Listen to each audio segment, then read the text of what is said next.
Nice cloudy day today, and all this winter grass around gives us such a nice fragrance or nice smell when it's a little bit damp in the morning.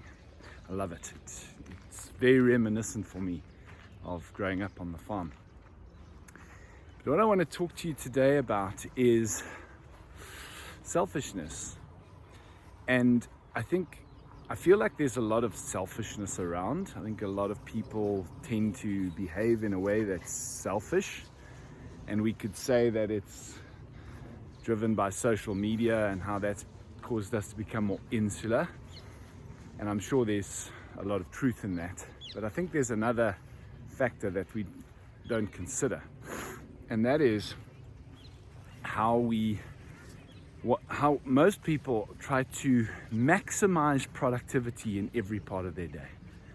We want to become hyper efficient with our time. And so any time in the day where we are not doing something, we're not producing something tangible, we tend to think of as dead time, wasted time. And therefore, there's an opportunity to be more productive, to be more efficient. Now, notwithstanding, a lot of people get a lot of work pushed down on them that is to some extent, possibly even to a large extent, somewhat out of their control. But that's a whole different topic, because I think that comes into, in a work context, company culture. But let's stay away from that for a moment. Let's just think about this. So when we're trying to fill every waking moment with something productive, it could be driving to a meeting, and instead of just having a bit of quiet time, we listen to a podcast, we put on an audio book, we make a phone call because it's dead time and we want to make use of dead time. And so wherever there is dead time in your day, are you trying to fill it with something? And from time to time, that's fine.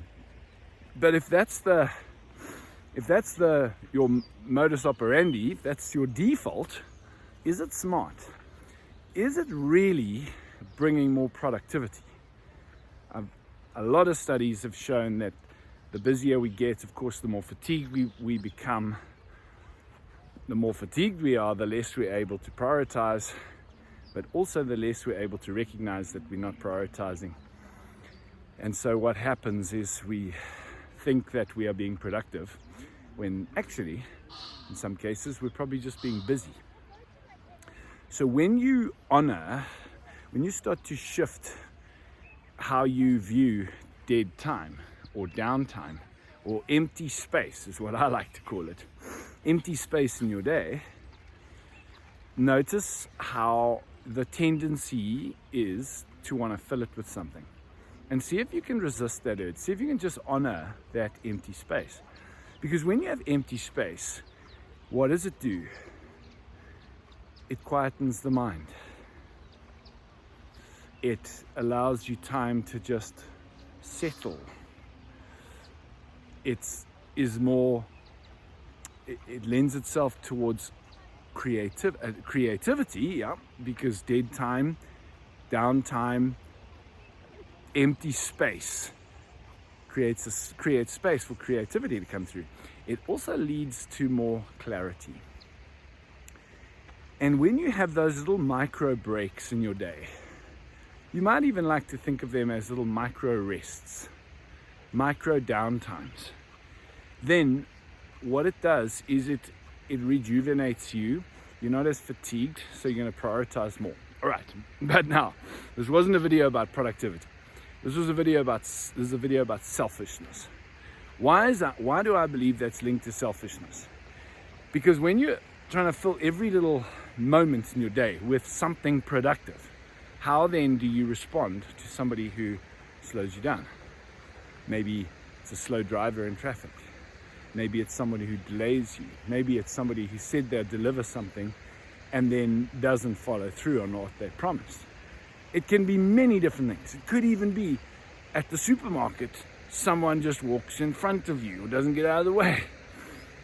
And when we are so focused on trying to eke out as much productivity in our day, that becomes highly frustrating, it becomes irritating, and we lose patience. And one of the things that most people don't do, and I don't proclaim to be very good at this myself, if I'm really honest, but it is something that I'm working with consciously, and that is to include buffer time. It is a known fact that human beings tend to underestimate how long a task is going to take. And so creating buffer time is important, but it also means that we've got to adjust our mindsets, because if we see empty space as non-productive, then we're going to resist honoring that empty space.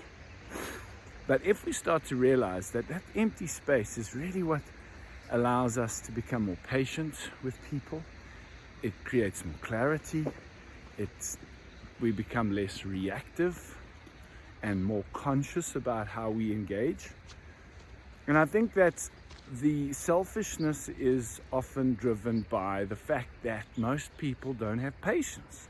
But why don't we have patience with others?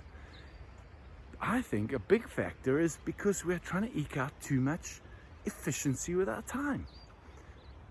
Recognize that passerby who says hi to you, and you stop and actually engage with them for a few seconds, or at least smile and say hi to them.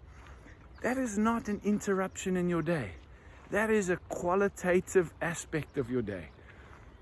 And I think sometimes we've overemphasized the importance of tangible productivity over intangible quality of relationship with others.